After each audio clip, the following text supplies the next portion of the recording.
Muito bem. Sejam todos bem-vindos ao nosso curso de Ciências da Religião. Nós estamos no nível médio, lá no nível básico, como já é chamado também, como já é dito, nível básico. Quer dizer, nós estamos fazendo a fundamentação. Cavamos os alicerces, lançamos as ferragens, estamos concretando para que a gente possa, a partir do nível básico, ter estrutura para suportar o que vem no nível médio do nosso curso de Ciência da Religião. E a gente já vai iniciar aqui com hermenêutica, o livro que vai ser utilizado. Quer dizer, já estamos convidando aqui um teólogo pesado, que é o Dr. Louis Berkhoff. Esse livro aqui, tá bem? Princípios de Interpretação Bíblica, do Louis Berkhoff. O Louis Berkhoff, ele é uma pessoa, um teólogo, que quando você citar Louis Berkhoff, ou alguém citar para você, você já sabe que você está num chão seguro. Ele é dentro de uma linha muito ortodoxa, muito segura, dentro da palavra de Deus. E ele escreveu este livro aqui, Princípios de Interpretação Bíblica, para orientação no estudo das Escrituras e para uso em seminários e institutos bíblicos, com exercícios de aplicação. Eu disponibilizo para vocês aqui a versão em PDF, foi também já compartilhado com vocês, mas o que eu recomendo? Que vocês comprem um livro físico, para que vocês tenham melhor contato, tá bem? Melhor contato com o texto. Isso aí vocês conseguem pela internet, tá bem? A internet vai chegar na casa de vocês aí. Eu, particularmente, não tenho como fornecer esse material físico para vocês, mas é a bibliografia que nós vamos estar utilizando aqui. Hermenêutica. Eu já faço aqui o compartilhamento de tela com vocês, para que assim todos possamos entender bem o que o Berkhoff escreveu para nós. Tá bom? Como vocês veem aí, ó, princípios de interpretação bíblica para orientação no estudo das Escrituras e para uso em seminários e institutos bíblicos. Nós somos do Instituto Cristão dos Teólogos de Fronteira. No nível médio, nós estamos trabalhando com o Instituto Cristão dos Teólogos de Fronteira. Louis Berkhoff, que eu já falei para vocês aqui, e um livro, assim, extraordinário para a iniciação. E é importante estudarmos juntos hermenêutica e exegese. Quando a gente terminar essa aula, nós vamos para exegese. E aqui, tá bom? A gente já começa a fazer a leitura e aos poucos nós vamos abrindo. Quando eu abrir o microfone, quer dizer, todo mundo pode falar, tá bom? Vamos fazer a leitura aqui, ó. A palavra hermenêutica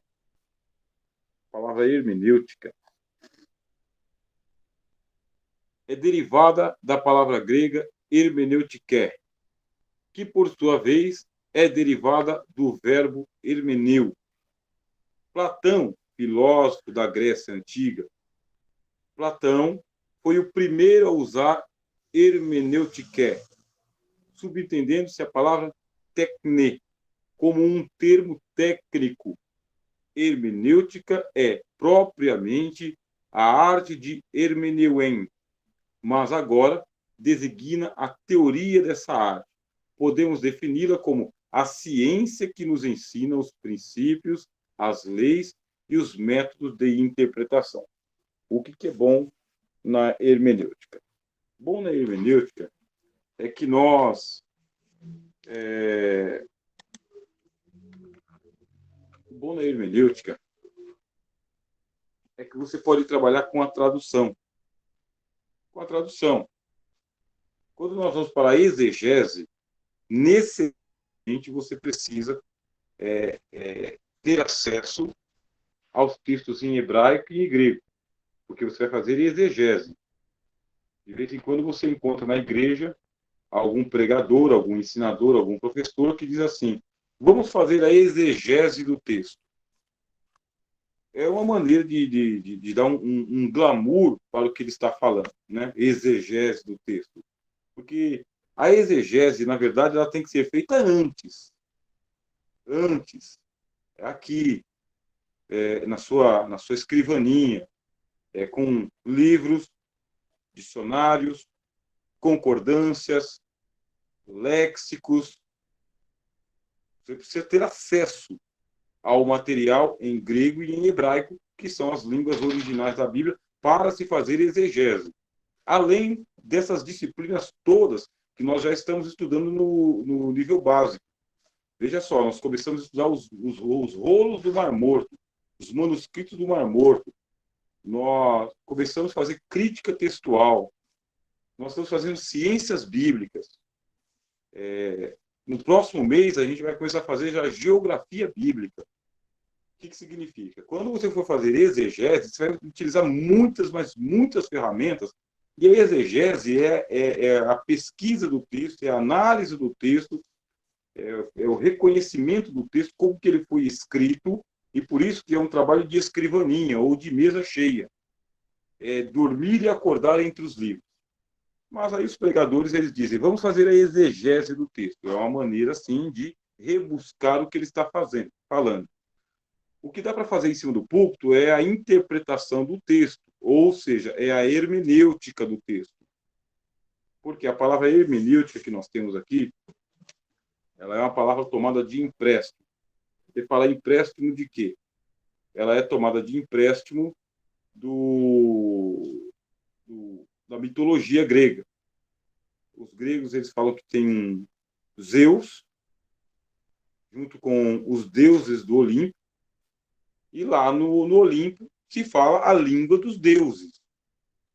E aqui embaixo, na Terra, se fala a língua dos homens. Ponto.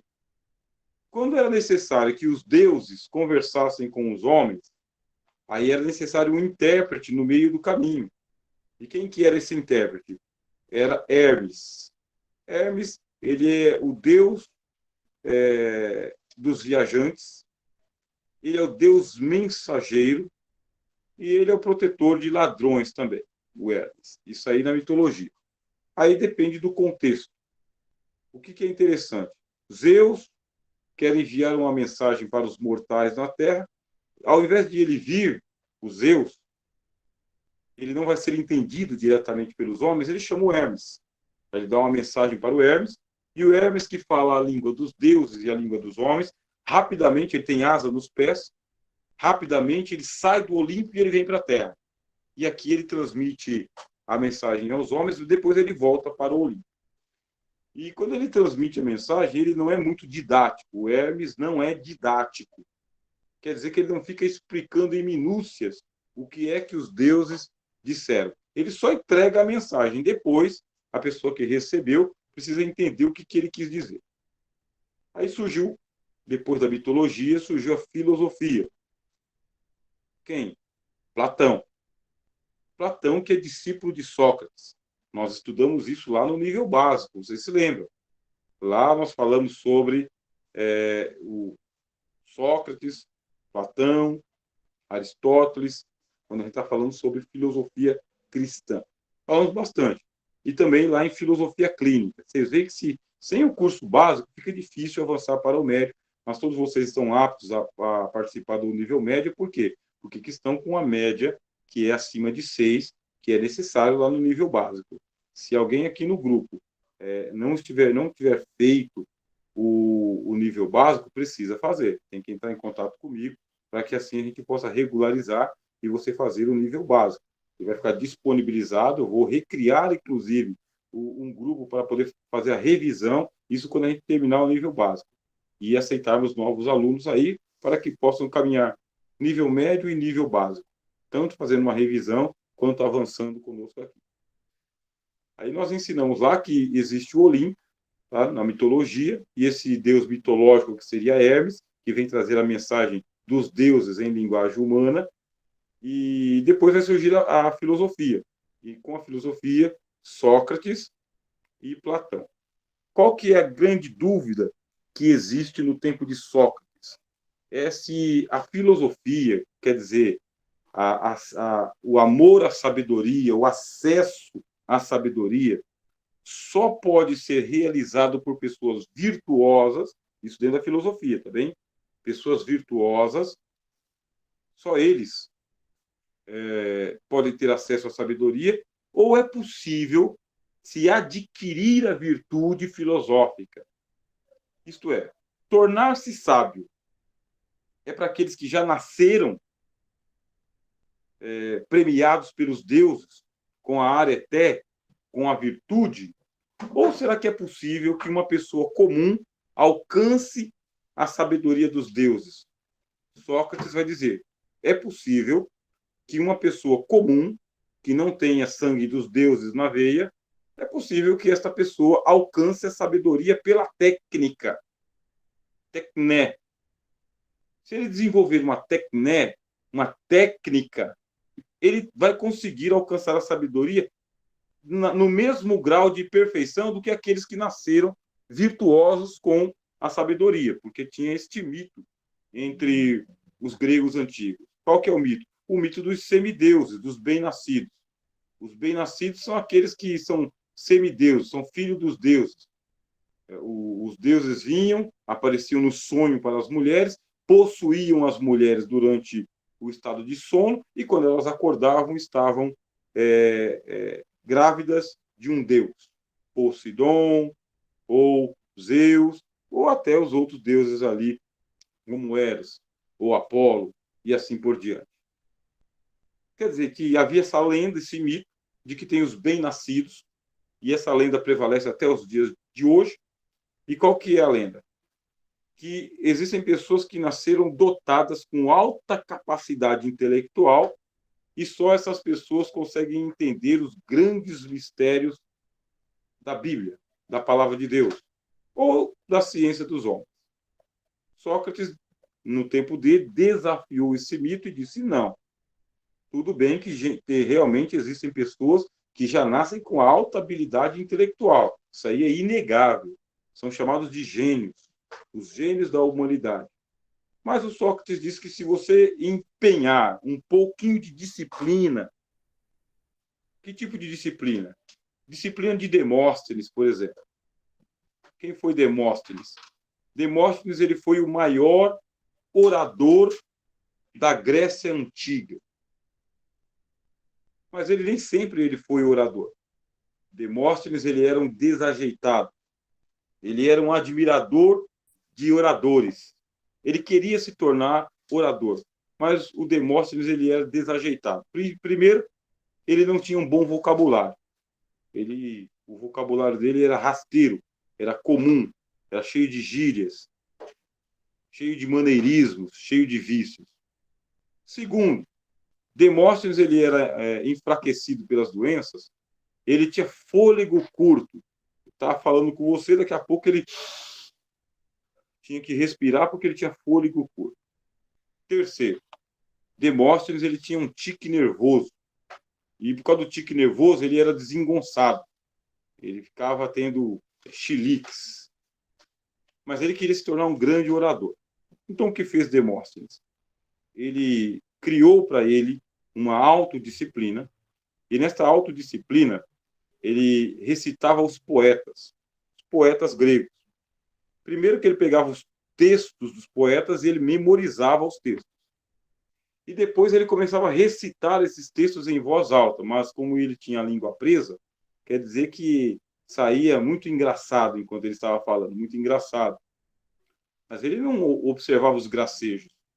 Ele observava o objetivo que ele tinha, ele queria se tornar um grande orador. E assim ele superou os problemas de dicção. Dicção é a palavra pronunciada corretamente, não é abroba.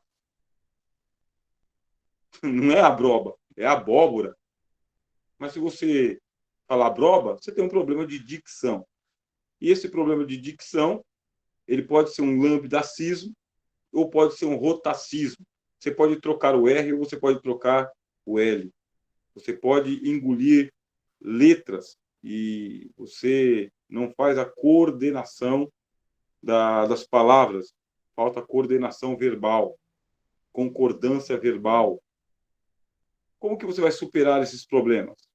Estou falando com pessoas que pretendem interpretar as escrituras. Primeiro passo, você precisa ler o texto corretamente, porque o texto que nós vamos trabalhar aqui em hermenêutica está em português. Ó, versão revista e corrigida.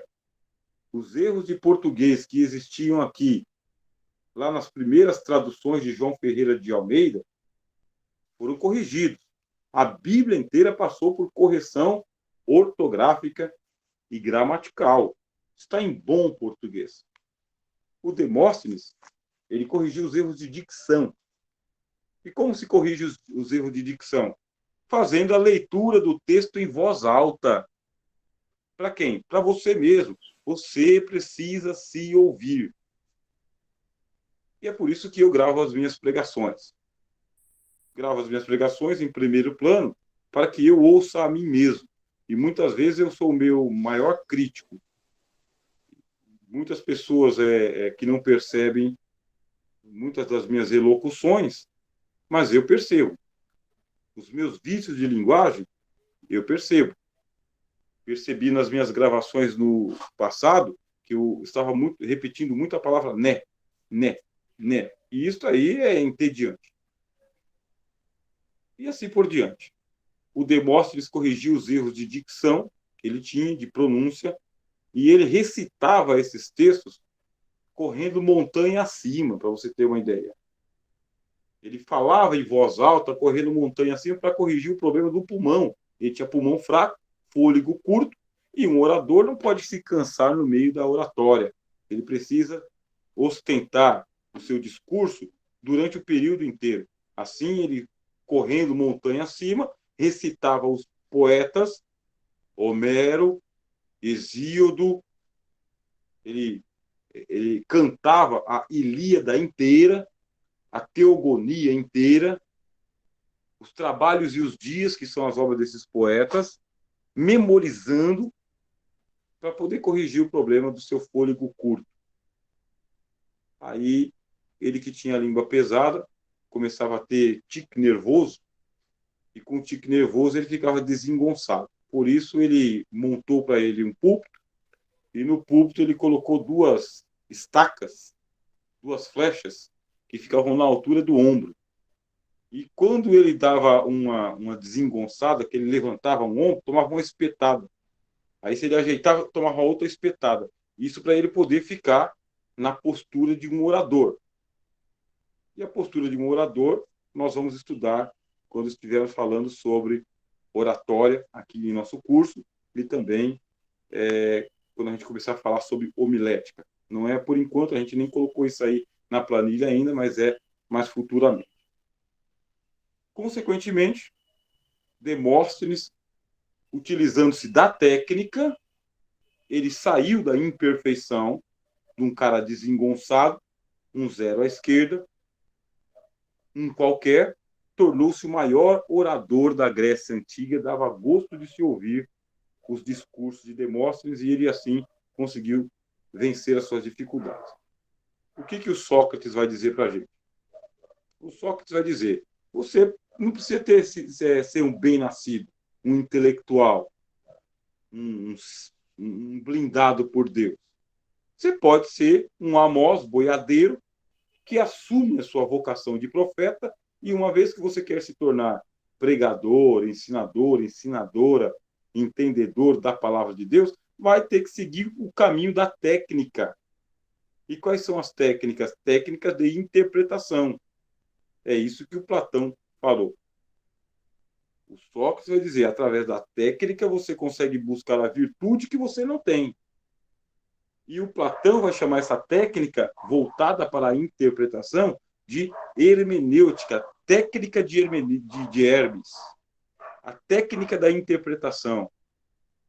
Quer dizer, você pegou o texto sagrado, a Bíblia como Bíblia, sabe que está em bom português, e você vai seguir as regras de interpretação textual, que são aquelas regras que se aprende lá no ensino fundamental e lá no ensino médio da educação básica. Regras de interpretação textual. Qual que é o diferencial? O Berkoff vai falar para nós. Nós vamos aqui falar usando o Berkoff. Então, eu vou continuar, mas eu já quero aqui abrir o microfone, se alguém quiser fazer um comentário, tá bem? Aí você abre o seu microfone, faz o seu comentário, enquanto eu já vou fazer o compartilhamento de tela aqui, mais uma vez.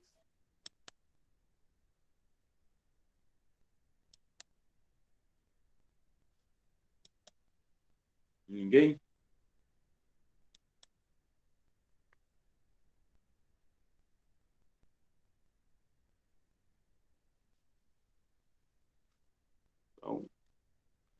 Muito bem. Se os irmãos assim já entenderam bem, não precisa fazer nenhum comentário, não quer fazer. É melhor os irmãos fazerem o comentário para eu ouvir, tá? É só abrir o microfone. Porque se vocês colocarem no chat, aí eu tenho que abrir o chat e tal. Ah, tá. Eu achei bem esclarecido, professor. Não tenho dúvida, não. Então tá bom. Qualquer dúvida, tem a mãozinha, vocês aí apertem a mãozinha que eu dou a palavra para vocês, tá? Então vocês veem aqui embaixo, ó, nós podemos defini-la como a ciência que nos ensina os princípios, as leis e os métodos de interpretação. Devemos fazer uma distinção entre hermenêutica geral e especial. A primeira se aplica à interpretação de todos os tipos de escritos, em hermenêutica geral. Eu disse para vocês, é igual fazer a interpretação de um texto de Monteiro Lobato, de Machado de Assis, de Gregório de Matos, de Tobias Barreto. Você vai pegar um texto comum e você vai aplicar as regras da hermenêutica e você vai interpretar aquele texto. É chamado de hermenêutica geral. E tem a hermenêutica especial. A última, que é especial, há certos tipos definidos de produções literárias, tais como leis, história, profecia e poesia. Quer dizer, você tem a hermenêutica geral, para você utilizar com a literatura universal, literatura infanto-juvenil ou literatura acadêmica, mas você tem aqueles livros que eles são específicos. Livros de leis, por exemplo. Você tem que ter uma hermenêutica jurídica. Quando a gente vai para a profecia, você tem que saber mexer com os oráculos, como se interpreta um oráculo. Você vai pegar a hermenêutica e vai aplicar lá nos oráculos de Nostradamus, por exemplo, que é difícil. As profecias de Zaratustra, que é difícil. Você tem que ter uma hermenêutica especial, quer dizer, adaptar a regra geral ao particular. A hermenêutica sacra tem um caráter muito especial, porque trata com um livro único no domínio da literatura, isto é, a Bíblia como palavra inspirada de Deus. Só podemos manter o caráter teológico da hermenêutica sacra quando reconhecemos o princípio da inspiração divina. Veja só. Vocês estão nos acompanhando lá no nível básico. Nível básico. Vocês viram como foi difícil quando nós começamos a trabalhar com este livro aqui. Ó. Vou só pegar para vocês aqui os livros que a gente trabalhou em ciências bíblicas. Bom? Ciências bíblicas. Para você ver como que as coisas são, como que evolui. Lá no módulo 1, eu tomei esse livro aqui do Sproul. Tá bem? Esse livro do Sproul, ó, o conhecimento das Escrituras. Estão chegando bem, né? Muito bom. Esse livro do Sproul, ele é uma introdução, tá, ó, passos para o estudo bíblico sério e eficaz. Quer dizer, é um livro muito bom. É um livro, vamos colocar assim, que ele é extraordinário, sabe? Muito bom mesmo. Mas ele é lá para o módulo 1. Lá no módulo 1. Aí o que acontece? Nós fomos para o módulo 2. Quando chega no módulo 2, o que nós fizemos? Apresentamos esse livro aqui. Bem, deixa eu ver aqui. Vou apresentar para vocês. Ó, o Pentateuco. O Pentateuco, do Paul Hoff. Começamos a fazer uma introdução à Bíblia. Quando foi lá no módulo 3, aí a gente já apertou um pouco o parafuso. A gente foi para a história de Israel do Antigo Testamento. Agora, quando a gente está no nível 4, como a Bíblia tornou-se um livro. Como que a Bíblia tornou-se um livro? aqui é algo assim, é algo a se pensar. Por quê? Porque a gente começou a falar sobre a crítica textual. Então, na crítica textual, a coisa fica complicada. A Bíblia começa a aparecer um livro comum para nós, e vocês vão concordar comigo. Está difícil. Agora, o que, que a gente começou a estudar? Começamos a estudar os rolos do Mar Morto. Ó. Começamos a estudar esse daqui, ó. Os manuscritos do Mar Morto. Veja só o que, que nós já estudamos no nível básico para hoje a gente chegar aqui em hermenêutica. Ah, eu não passei pelo nível básico. E agora, o que, que eu tenho que fazer? Tem que fazer. Tem que estudar. São 5 módulos que a gente está lá. Porque senão começa a tratar a Bíblia como um livro qualquer.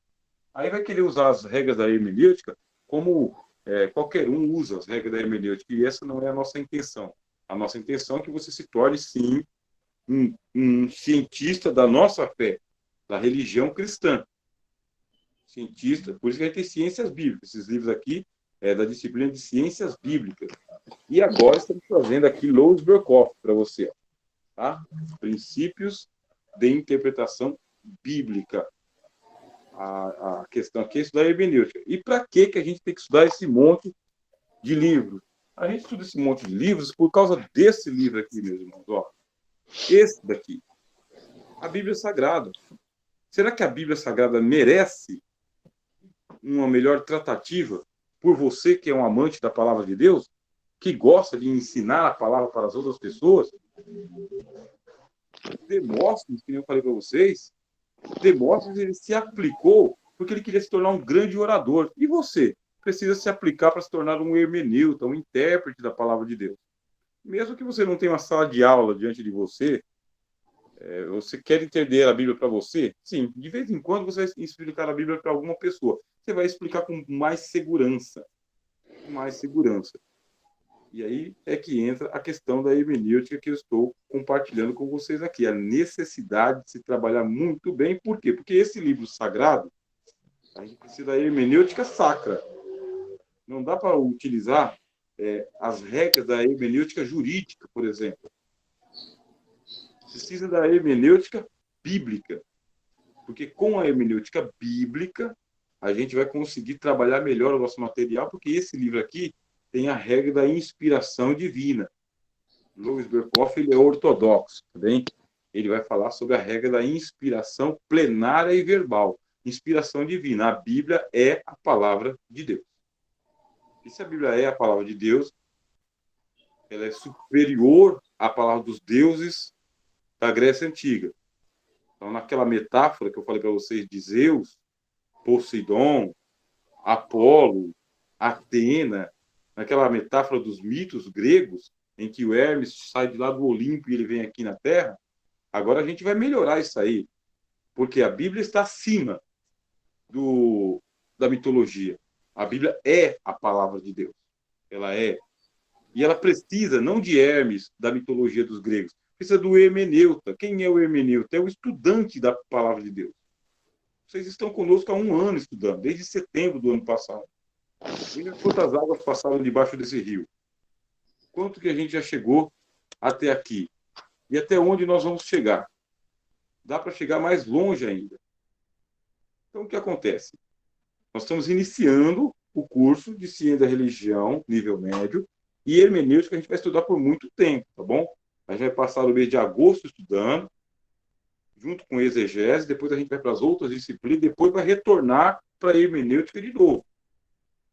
As nossas aulas vão ser de quinta e sexta, tivemos que fazer uma adaptação no nosso tempo, para poder atender tanto a igreja, quanto a família, quanto a profissão, quanto as contas a pagar, e também atender os irmãos que estão conosco aí desde setembro do ano passado.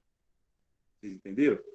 Por isso que eu agradeço a Deus pela vida de vocês e nós vamos prosseguir aqui. E quando chegar lá no final, o ano que vem, nós terminamos esse livro do Louis Berkhoff. Daqui a pouco a gente vai entrar em exegese. E a exegese é a segunda parte da hermenêutica. Porque aí a gente vai trabalhar com os textos em hebraico e em grego, não agora, tá bem? Por enquanto a gente vai começar só na base. Mas vocês já estão estudando grego com a professora Chilene, ela está muito contente com a nova turma, vocês que estão chegando, quem ainda não está fazendo grego com a professora Shirlene, precisa fazer, é preciso fazer. É por isso que o nível médio, meus irmãos, a gente colocou literatura, colocamos teologia e colocamos línguas. E tudo pelo mesmo preço, R$ 50. Se você não quiser estudar o grego, vai pagar R$ 50. Se não quiser estudar literatura, vai pagar R$ 50. Se quiser estudar só hermenêutica, vai pagar R$ 50. Se quiser estudar tudo, vai pagar R$ 50, que é a mensalidade que nós precisamos aí para manter os custos, tá bem, do nosso curso aqui. Vocês entenderam, né? Compreenderam. Bom, deixa eu fazer aqui o compartilhamento. Acredito que está bem elucidativo, né? Que nós estamos propondo para vocês. Vamos lá. Devemos fazer, né, a distinção, já li para vocês aqui. Agora, a hermenêutica é geralmente estudada com o objetivo de interpretar as produções literárias do passado. Quer dizer, o livro foi escrito num tempo em que eu não tenho acesso. Como eu não tenho acesso aos conteúdos desse livro, eu uso uma técnica.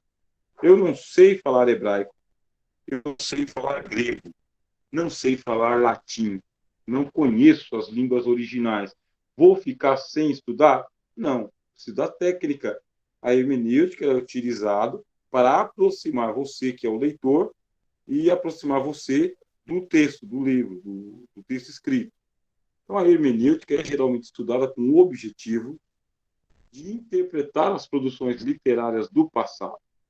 Sua tarefa especial é mostrar o caminho pelo qual as diferenças ou a distância entre o autor e os seus leitores podem ser removidas.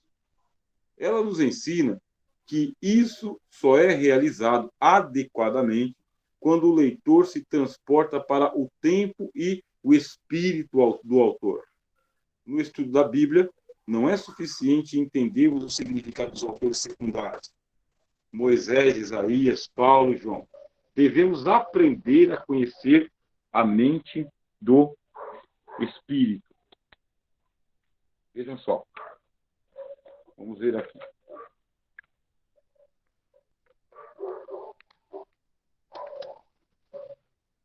Vamos ver aqui. Vejam só, meus irmãos. Acompanha essa. Para vocês verem Jesus recomendando a hermenêutica. Jesus recomendando a hermenêutica.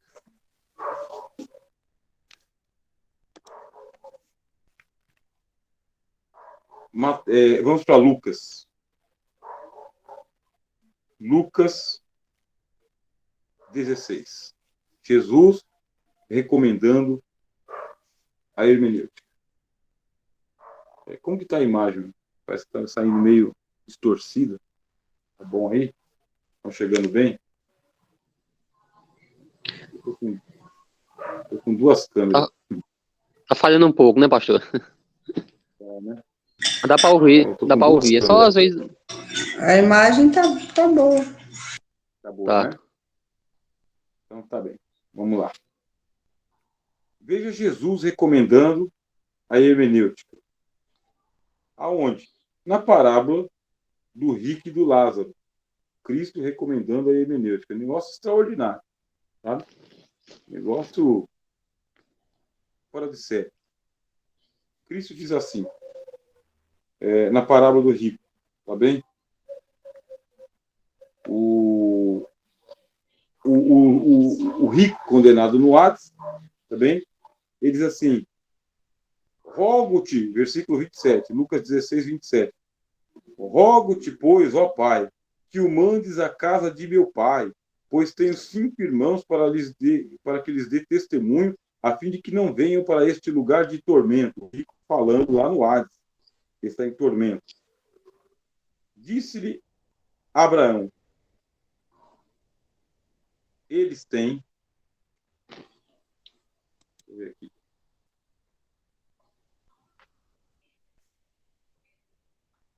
Disse-lhe Abraão, eles têm Moisés e os profetas, ouçam-nos. Ele disse, não, Abraão, meu pai, mas se algum dos mortos fosse ter com eles, arrepender-se-iam.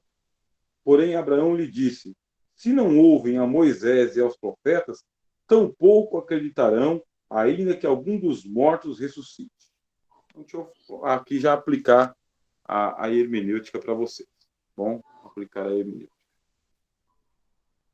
Vamos lá. Então, o que acontece? Jesus conta uma história, a história de um rico e de um mendigo. Os dois morrem. O mendigo vai para o paraíso. O rico vai para o Hades. Aí o que acontece?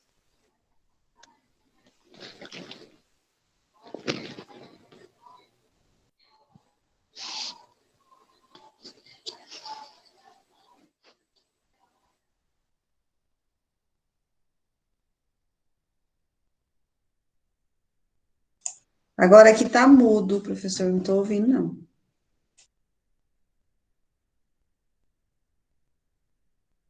Bom, voltou, né? Voltou. Então tá ótimo. O que acontece? Cristo conta uma história, a história do rico e a história do mendigo. O mendigo é chamado de Lázaro. Os dois morrem. O mendigo vai para o seio de Abraão, que é o paraíso. O rico vai para o Hades, lugar de tormento. No Hades, olha a hermenêutica funcionando, tá? Nem lemos o texto em grego. No Hades, o rico faz uma oração a Abraão. E na oração que ele faz a Abraão, ele pede para que Abraão ressuscite um dos mortos, manda Lázaro de volta como ressuscitado, para que o Lázaro ressuscitado chegue lá na casa dele, o Lázaro que sempre foi desprezado, porque as migalhas caíam e os cães iam lamber-lhe as chagas. Quer dizer que ele estava junto com o monturo, junto com o lixo.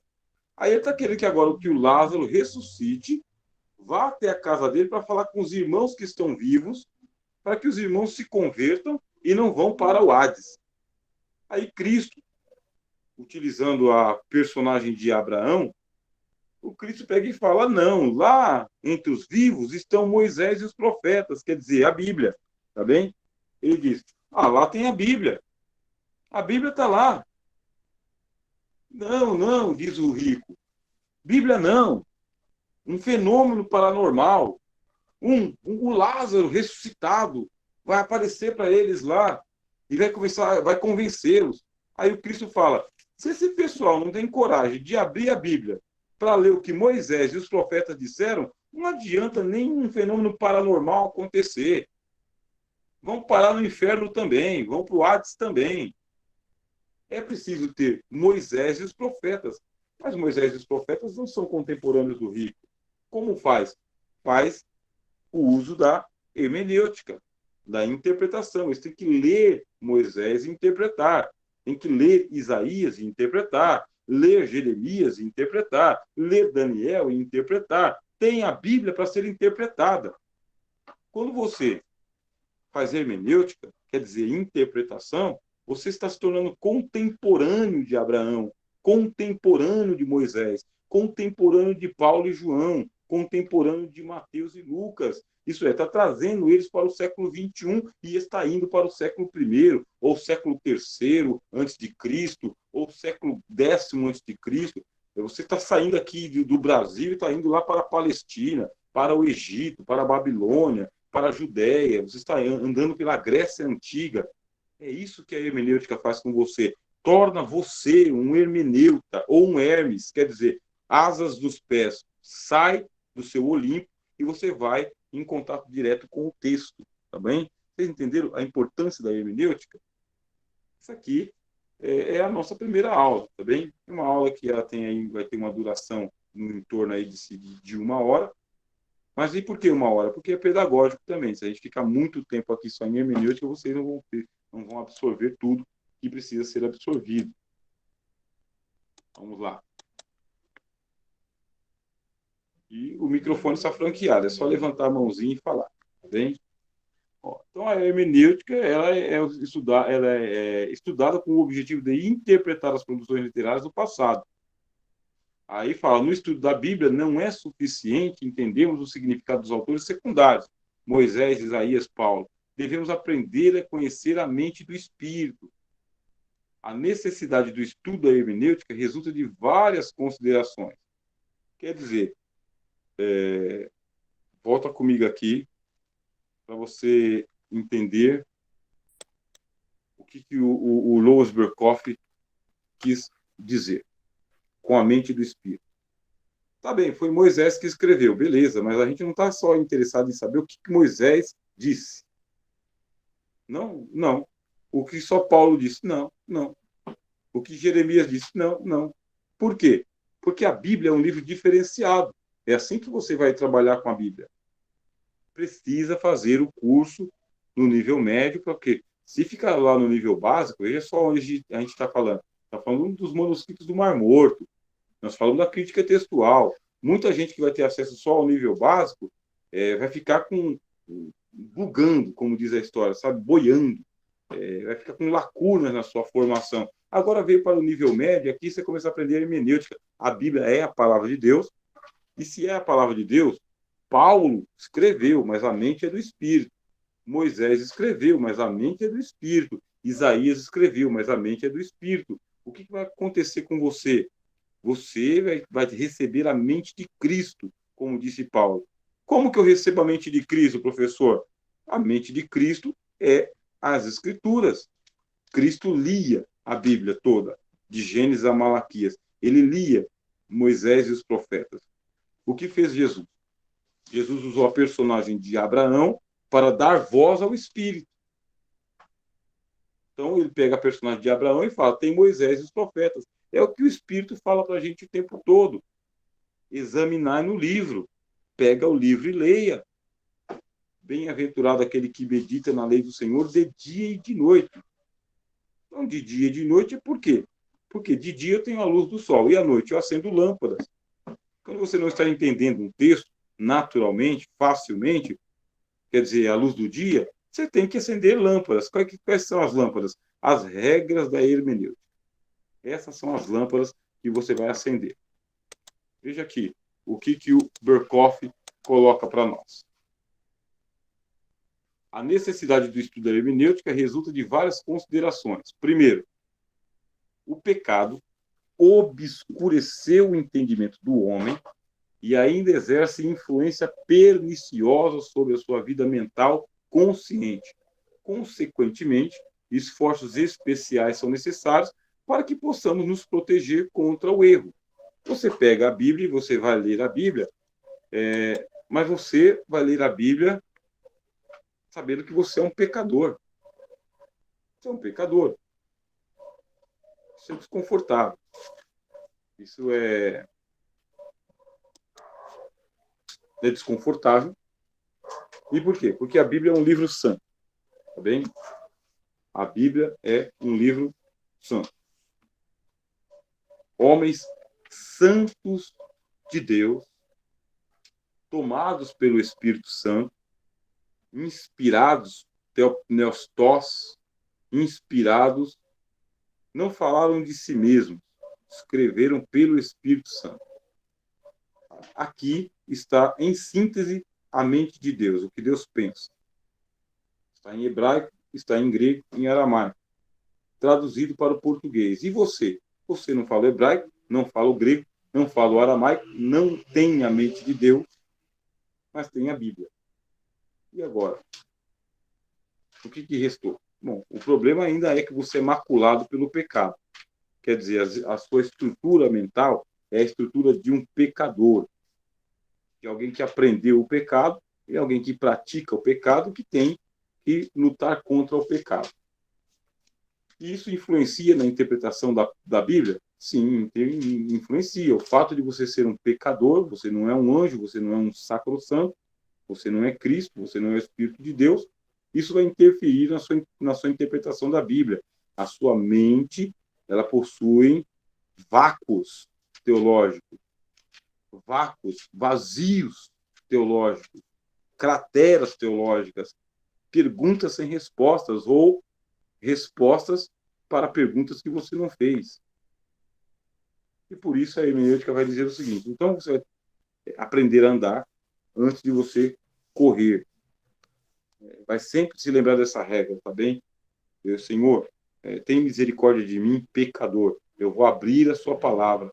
Abre a minha mente, abre meu coração, pega uma brasa do seu altar, toca nos meus lábios, porque estão impuros, porque eu preciso falar a sua palavra. E para falar a sua palavra, eu sou um homem de lábios impuros e habito no meio de um povo de impuros lábios. Reconheço a minha incompetência para tocar naquilo que é santo. É com essa ideia. Você vê que o símbolo que nós colocamos aí para o nosso curso é da Bíblia pegando fogo.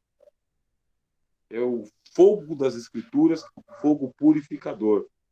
É com essa piedade, meus irmãos, que eu peço para vocês participarem do nosso curso e convidarem outras pessoas para que assim a gente possa formar mais pessoas com essa consciência. Tá bem? Já estamos indo para os instantes finais da nossa aula. 2. Os homens diferem uns dos outros de tantas maneiras que isso, naturalmente, faz com que sejam mentalmente impelidos para direções diferentes. Eles diferem, por exemplo, na capacidade intelectual, no gosto estético e na qualidade moral, o que resulta numa carência de afinidade espiritual. B. No talento intelectual, sendo que alguns são instruídos e outros não. C. Na nacionalidade, com uma diferença correspondente em línguas, formas de pensamento, costumes e moral. O estudo da hermenêutica é muito importante para futuros ministros do Evangelho. Então, veja aqui o ponto 2 que o Berkoff fala para nós. A Bíblia é uma só. A palavra de Deus é uma só. Ponto. Só que nós não somos iguais. Estamos distanciados. E estamos bastante distanciados. Somos homens e mulheres. Somos do Sudeste. Somos do Sul, do Norte, do Nordeste. Alguns têm um nível fundamental, outros têm um nível médio. Alguns têm nível acadêmico voltado para as áreas de humanidades. Outros têm pós-graduação. Outros não têm formação alguma. Quer dizer, esse distanciamento intelectual entre nós, cultural, acadêmico, moral, denominacional, dependendo da igreja aonde você serve a Deus, a Bíblia é tratada ou ela é maltratada, ou ela é destratada. Eu já vi movimentos evangélicos que desprezam a Bíblia, mas valorizam revelações. E a palavra do profeta vale mais do que a palavra de Paulo e de Jesus, porque o profeta interpretou a moda dele uma profecia que ele diz que é do Espírito, mas que é uma contradição com as Escrituras. Veja só, igrejas que desprezam a Bíblia ou profetas que desprezam a Bíblia. E por que desprezam? Muitas vezes é porque não quer fazer isso que você está fazendo, parar durante uma hora para estudar como interpretar a Bíblia. A Bíblia é uma só, mas nós somos muito distantes uns dos outros. E a gente precisa de uma ferramenta que nos una para que a nossa interpretação siga o seguinte princípio: o fruto não pode cair longe da árvore. Isto é, aqui está uma macieira e é muito natural que em volta da macieira tenham maçãs e que as maçãs caiam perto da árvore. Mas se você perceber que começa a ter ali jabuticaba perto do pé de maçã, não é do pé. Não pode ter. Alguém trouxe a jabuticaba de longe. Ou se essa maçã ela vai parar lá perto do pé de jabuticaba, alguma coisa, algum fenômeno paranormal aconteceu. A hermenêutica vai dizer, a interpretação que você dá, você que é do movimento pentecostal, você que é do sapateio, você que é congregacional, você que é episcopal, A interpretação que você der não pode ficar muito longe do texto. Tem que estar próximo, tem que estar na vizinhança. Não pode ser um negócio extraordinário. É um texto só, é uma mente só, é um espírito só, é um evangelho só. Portanto, a interpretação tem que ser muito próxima. E se diferenciar é uma pequena diferenciação. Não é um negócio extravagante. Para isso que serve a hermenêutica, para deixar a gente com mais segurança teológica. Entenderam? Segurança teológica. A gente não está em tempo de ficar aventurando em nada, meus irmãos. Porque heresia é o que não falta. Na internet, nos seminários, e aí por aí vai. Então, não pode acontecer isso. Bom, vamos aqui. Quem quiser comentar algo, eu estou com o chat aberto, né? Está bem esclarecido. Ninguém levantou a mão. Vamos aqui para os instantes finais da nossa aula. O estudo da hermenêutica é muito importante para futuros ministros do Evangelho. Por quê? Só o estudo inteligente da Bíblia vai lhes fornecer o material necessário para a elaboração da sua teologia. Vai subir ao púlpito, vai subir uma sala de escola dominical, vai se tornar um professor, um pregador ou uma pregadora. Você precisa de ter uma teologia fundamentada. Cada sermão que eles pregam tem a obrigação de ter uma base exegética sólida. Esse é um dos maiores anseios dos nossos dias. Lembre-se que eu falei, a exegese acontece aqui na escrivaninha, aqui no escritório, aqui. É aqui que acontece a exegese. Eu interpreto aqui, porque lá no púlpito ou lá na sala de aula, eu vou ter que ser mais suave. Eu já tenho que levar a comida pronta. Já pensou? Você vai lá para o restaurante, chega no restaurante, não tem a comida pronta. Aquilo que você precisava ali de 15 minutos, 20 minutos no máximo, está saindo, porque a sua hora de almoço é só uma. Aí falam, opa, que bom que você está aqui, agora que a gente vai começar a preparar o arroz, o feijão e as outras coisas. Aí vai a sua hora de almoço e você não vai sair alimentado e ainda vai ficar muito estressado, porque perdeu pelo menos os 15 minutos de descanso. Quer dizer, a hermenêutica, você pode até utilizar ela no seu seminário, pode até utilizar ela lá no púlpito, mas exegese é aqui, tá bem? Aqui é que a gente vai fazer um exame mais apurado. Na instrução dos jovens da igreja e na visitação familiar, eles são muitas vezes chamados inesperadamente para interpretar passagens das Escrituras. Nessas ocasiões, um entendimento satisfatório das leis de interpretação irá ajudá-los substancialmente. Nós, que trabalhamos com a palavra de Deus, trabalhamos o tempo inteiro. Quer dizer, eu vou para uma visita, eu tenho que já saber de antemão como manusear bem a palavra da verdade.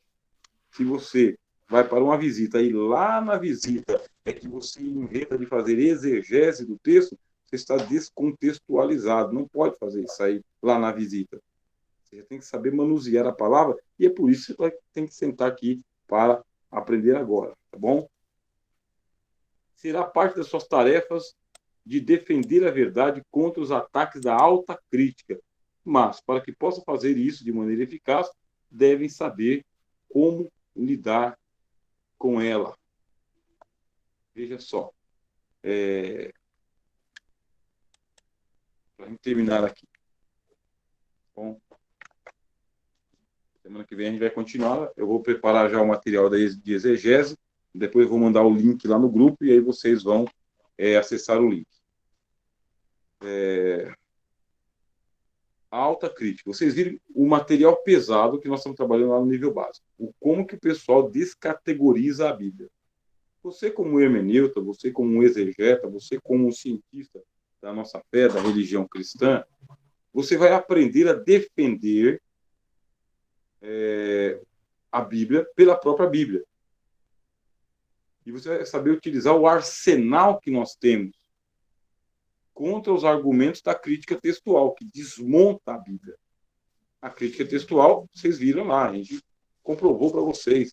A crítica textual fala, esses números de 600 mil homens a pé aqui não é compatível, não dá para ter um exército de 600 mil homens saindo do Egito. Se realmente houvesse um exército de 600 mil homens lá no Egito, não precisava nem ter saído do Egito, é só armar o exército e ir contra o faraó. Por quê? Porque os exércitos de faraó eram menores do que os exércitos dos israelitas. A crítica é textual. Como que você vai vencer esse argumento? Você precisa aprender a estilística. Com a estilística, você vai vencer esses argumentos. Vai defender a palavra de Deus contra a chamada alta crítica. Você veja com carinho, tá? Veja com atenção, comece esse curso, mas já comece já com esse fôlego. Vocês vão ter uma semana aí, a gente não vai ficar entupitando vocês de exercícios, tá bom? Mas quando eu enviar os formulários, para vocês fazerem exercícios nos formulários, a gente vai começar com o mingau, com arroz e feijão, identificando o que é um verbo, o que é um substantivo, o que é um artigo, fazendo a diferenciação entre texto e contexto. Não vão ser perguntas simples, mas por agora não. É só aprender. Leia um texto em PDF que eu mandei para vocês. Quem puder imprimir, imprima. Quem puder comprar, compre. Quem não recebeu ainda, fale comigo que eu vou enviar para você, porque esse é o texto que nós vamos estar utilizando em nossos estudos. Tá bom? Por enquanto é só. Eu vou preparar agora exegese. Vocês vão ter um tempinho para vocês aí tomarem uma água, descansarem. Daqui a pouco, lá no grupo, vai estar o link. Alguém quer fazer algum comentário, alguma pergunta? É o momento. Eu quero fazer uma pergunta, professor, mas não bem relacionada à aula. Eu queria ver como é que eu faço para assistir aquela primeira aula da professora Shirlene, de grego. Essa aula que ela deu semana passada. Então, é que ela tem dificuldade em fazer gravações, né?